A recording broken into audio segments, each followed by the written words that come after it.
American president Donald Trump പ്രഖ്യാപിച്ച golden dome missile പ്രതിരോധ സംവിധാന പദ്ധതിയെ വിമർശിച്ച് റഷ്യൻ പ്രസിഡന്റ് വ്ളാഡിമിർ പുടിനും ചൈനീസ് പ്രസിഡന്റ് ഷി ജിൻപിങ്ങും. പദ്ധതി ആഗോള സ്ഥിരതയ്ക്ക് ഭീഷണിയാണെന്ന് ചൂണ്ടിക്കാട്ടിയായിരുന്നു വിമർശനം. ചൈനയിലെത്തിയ പുടിൻ ഇന്നലെ ഷിയുമായി നടത്തിയ ചർച്ചയ്ക്ക് പിന്നാലെ പുറത്തിറക്കിയ സംയുക്ത പ്രസ്താവനയിലാണ് യുഎസിന്റെ സൈനിക നടപടികളെ അടക്കം വിമർശിച്ചത്. യുഎസിന്റെ ആണവ നയം ഉത്തരവാദിത്തമില്ലാത്തതാണെന്നും കുറ്റപ്പെടുത്തി. സ്വന്തം സൈനിക പ്രതിരോധ ശേഷികൾ ഏകോപിപ്പിക്കുമെന്നും ഇരു നേതാക്കളും പറഞ്ഞു. അതേസമയം ചൈനീസ് പ്രസിഡന്റ് ഷി ജിൻപിങ്ങും റഷ്യൻ പ്രസിഡന്റ് വ്ളാഡിമിർ പുടിനും തമ്മിൽ ബീജിംഗിൽ നടന്ന സുപ്രധാന കൂടിക്കാഴ്ചയുമായി ബന്ധപ്പെട്ട് കൂടുതൽ വിവരങ്ങളും പുറത്തു വന്നിട്ടുണ്ട്. ഇരു രാജ്യങ്ങളും തമ്മിലുള്ള തന്ത്രപരമായ പങ്കാളിത്തം കൂടുതൽ ശക്തമാക്കുന്നതിനെക്കുറിച്ച് നേതാക്കൾ ചർച്ച നടത്തിയതായാണ് വിവരം. യുഎസ് പ്രസിഡന്റ് ഡൊണാൾഡ് ട്രംപിന്റെ സന്ദർശനം കഴിഞ്ഞ് ദിവസങ്ങൾക്ക് ശേഷം ചൊവ്വാഴ്ചയാണ് പുടിൻ ചൈനയിലെത്തിയത്. ഉഭയകക്ഷി ബന്ധം ശക്തിപ്പെടുത്തുന്നതിന്റെ ഭാഗമായായിരുന്നു സന്ദർശനം. ആഗോള രാഷ്ട്രീയത്തിൽ ചൈനയും റഷ്യയും തമ്മിലുള്ള ബന്ധത്തിന്റെ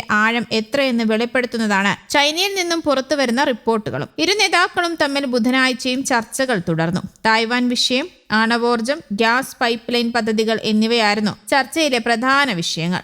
ആണവ സുരക്ഷ, തായ്വാൻ, അമൂർ കടുവകൾ, ഭീമൻ പാണ്ടുകൾ എന്നിവയെക്കുറിച്ച് പരാമർശിക്കുന്ന സംയുക്ത പ്രസ്താവന റഷ്യയും ചൈനയും പുറത്തിറക്കി. ഇതിനൊപ്പം ഒരു ചെറിയ സംയുക്ത പ്രഖ്യാപനത്തിലും ഇരു രാജ്യങ്ങളും ഒപ്പുവെച്ചു. സാനിറ്ററി മാനദണ്ഡങ്ങൾ, സ്റ്റേറ്റ് ന്യൂസ് എന്നിങ്ങനെ വിവിധ മേഖലകളിലായി മറ്റ് 20 രേഖകളിൽ കൂടി ഒപ്പുവെച്ചെങ്കിലും പ്രധാന കരാറുകളൊന്നും ഇതുവരെയും സ്ഥിരീകരിച്ചിട്ടില്ല. കൂടാതെ റഷ്യയുടെ ഗിഗാചാറ്റ് അഗ മോഡലിന് ആവശ്യമായ ചിപ്പുകൾ ചൈനയിൽ നിന്ന് ലഭ്യമാക്കാൻ സാധിക്കുമെന്ന് റഷ്യ പ്രതീക്ഷിക്കുന്നതായി സ്പെർബാങ്ക് സിഇഒ ജർമൻ ഗ്രെഫ് അറിയിച്ചു. മംഗോളിയ വഴി ചൈനയിലേക്ക് ഗ്യാസ് എത്തിക്കുന്ന പവർ ഓഫ് സൈബീരിയ 2 പ്രകൃതിവാതക പൈപ്പ് ലൈനിനെ സംബന്ധിച്ച് ചൈനീസ് ഭരണകൂടവുമായി പൊതുധാരണയിലെത്തിയതായി റഷ്യ അറിയിച്ചു. എങ്കിലും പദ്ധതിയുടെ പ്രധാന വിശദാംശങ്ങളിലും സമയക്രമത്തിലും ഇനിയും തീരുമാനമാകാനുണ്ട്. അതേസമയം അമേരിക്കയുടെ ചില വിദേശ നയങ്ങളെയും പ്രതിരോധ പദ്ധതികളെയും ഇവർ വിമർശിക്കുകയും ചെയ്തതായി അന്തർദേശീയ മാധ്യമങ്ങൾ റിപ്പോർട്ട് ചെയ്യുന്നു. 1991 സോവിയറ്റ് യൂണിയന്റെ തകർച്ചയ്ക്ക് ശേഷം റഷ്യയും ചൈനയും ബന്ധം പുതുക്കിക്കൊണ്ടേയിരിക്കുകയാണ്.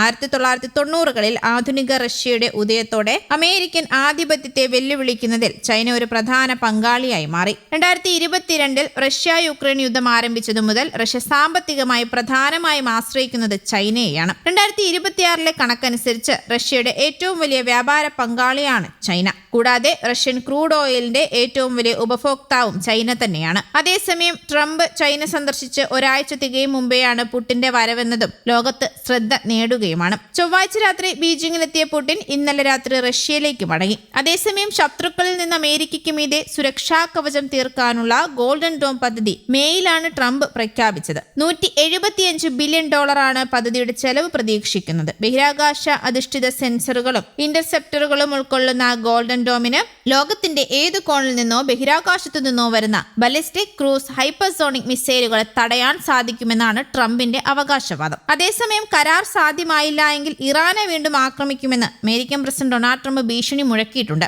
യുദ്ധം വേഗത്തിൽ അവസാനിക്കുമെന്നും ഇറാൻ നേതാക്കൾ കരാറിനായി യാചിക്കുകയാണെന്നുമാണ് ട്രംപ് പറയുന്നത്. ഇറാന്റെ സമയം അതിക്രമിച്ചുകൊണ്ടിരിക്കുകയാണെന്നും കരാറിലെത്താൻ ഇനിയും വൈകിയാൽ ഇറാനിൽ ഒന്നും ബാക്കിയുണ്ടാവില്ല എന്നും യുഎസ് പ്രസിഡന്റ് കഴിഞ്ഞ ദിവസം ട്രൂത്ത് സോഷ്യലിലൂടെ അറിയിച്ചിരുന്നു. എന്നാൽ വീണ്ടും യുദ്ധം തുടങ്ങിയാൽ അമേരിക്കയ്ക്ക് സർപ്രൈസ് ഉണ്ടെന്ന് തിരിച്ചടിച്ചിരിക്കുകയാണ് ഇറാൻ വിദേശകാര്യമന്ത്രി അബ്ബാസ് അരാക്ചി. അമേരിക്കൻ ഭീഷണിയെ ഭയക്കുന്നില്ലെന്നും തിരിച്ചടി ശക്തമായിരിക്കുമെന്നും ഇറാൻ സൈന്യവും വ്യക്തമാക്കിയിട്ടുണ്ട്. News desk, Kerala Kaumudi.